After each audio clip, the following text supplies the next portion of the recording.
सबसे पहले तो जो उस दिन नेशनल सिक्योरिटी कमेटी का इजलास हुआ उसमें यूएन चार्टर का भी जिक्र किया गया। अब जो उस दिन मिसाइल अटैक्स हुए, अब उसके बाद भी पाकिस्तान ने बड़ा मुस्बत जवाब दिया और जो बातचीत की गुंजाइश थी उसका भी इजहार किया, लेकिन आज जो हुआ है उसके बाद क्या सूरत हाल आप आगे देख रहे हैं? Please understand, political leaderships job is to look into the future. जी, आज जो हुआ है this should rattle all of us. ये बड़ा मुश्किल वक्त आ गया है जी, इसका हमारे पास एज ऑफ नाउ कोई जवाब नहीं है। और मेरे ख्याल में तो सूरत हाल परेशान से परेशान कुन होती जा रही है, बिकॉज डी एस्केलेशन नहीं होने वाली इस तरह से। अच्छा। जब तक कि अमेरिका प्रेशर नहीं डालेगा। और याद रखिए 4 दफा इंडिया ने आप पे पूरा अटैक करने का प्लान बना लिया था और उसकी 16 लाख की आर्मी है, आपके पास 6 लाख है। नो अमाउंट ऑफ जज्बा विल सेव अस। और डिप्लोमेसी जो अरब कर रहे हैं और ईरान कर रहे हैं, इंडिया उसको मान नहीं रहा। अगर अमेरिका अपना प्रेशर नहीं डालता, पुतिन प्रेशर नहीं डालता, चाइना प्रेशर नहीं डालता, तो आई एम टेलिंग यू कि ये बड़े हालात मुश्किल से मुश्किल तर होते जाएंगे। लेकिन तो हमें सोचना चाहिए कि क्या करना है खुदा के लिए। नंबर 1, कौम को इकट्ठा करें ट्रूली। जी, डेस्क थंपिंग से कौम इकट्ठी नहीं होती। जी, कहना कि कौम इकट्ठी हो जाए, उन्होंने कौन सी जादू की छड़ी दी आपको स्टूडियो में कि आप लोग इकट्ठे हो जाएंगे? जी, 2 दर्जन फैक्शन आपस में लड़ रहे हैं, एक फैक्शन हर दूसरे हफ्ते आपके 10 बंदे मार के चला जाता है।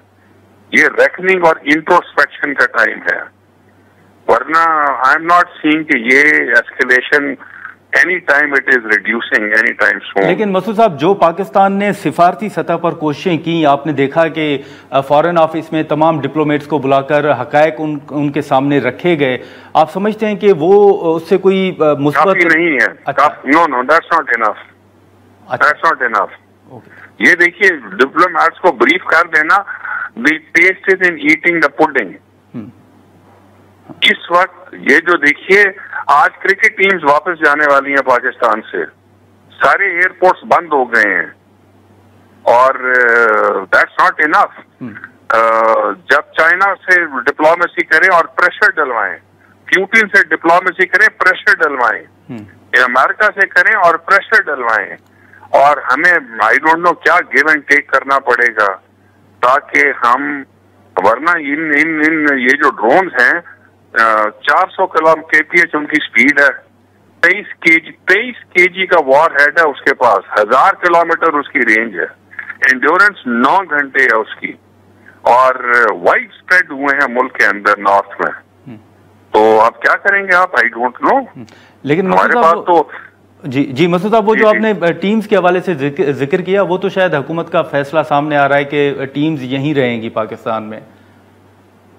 क्या चीज रहे टीम? अच्छा चलिए, वो हुकूमत का फैसला नहीं है जी, वो तो फॉरेन प्लेयर्स का फैसला है कि वो खेलेंगे या नहीं खेलेंगे।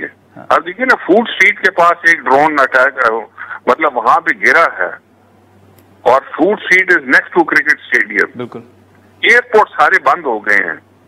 तो डू यू थिंक, मेरे ख्याल में तो पाकिस्तान गवर्नमेंट का तो मतलब कोई काम ही नहीं है उसके अंदर। वो क्यों मानेंगे पाकिस्तान गवर्नमेंट को? वो तो बोलेंगे कि अगर सिक्योरिटी नहीं है आपके मुल्क में तो वी आर गेटिंग आउट। लेकिन सर, जो नेशनल सिक्योरिटी, लेकिन मसूद साहब, जो नेशनल सिक्योरिटी कमेटी के इजलास में मुसल्लह अफवाज को एक इख्तियार तो दे दिया गया, आज भी हुकूमत ने कहा है कि वो तयन करेंगे वक्त का भी और टारगेट का भी। देखिए, इस वक्त वो तो कर लेंगे। देखिए, पाकिस्तान फजाइया ने, I am a very proud sky blue warrior, called upon जाके 5 जहाज रात के वक्त गिरा दिए। आप में से कोई तसव्वुर नहीं कर सकता कि उस 1 घंटे की ग्रूलिंग बीडीआर बैटल में क्या नहीं हुआ होगा उन पायलट्स के साथ और कंट्रोलर्स के साथ, और चीफ जब ऑफ में बैठे हुए थे। ये वो हालत थी जब ओबीएल को अमेरिका ने उठाया था और ओबामा अपने सिचुएशन रूम के कोने में बैठा हुआ पसीने में था। लेकिन आज ये जो थ्रेट नई आई है, ये टोटली नई है। You can't afford a full fledged war all along the border. आप नहीं कर सकते, because then you will go nuclear. So the only way is tough diplomacy और वो जब तक अमेरिका, रूस और चीन प्रेशर नहीं डालेगा, I don't think India is going to stop.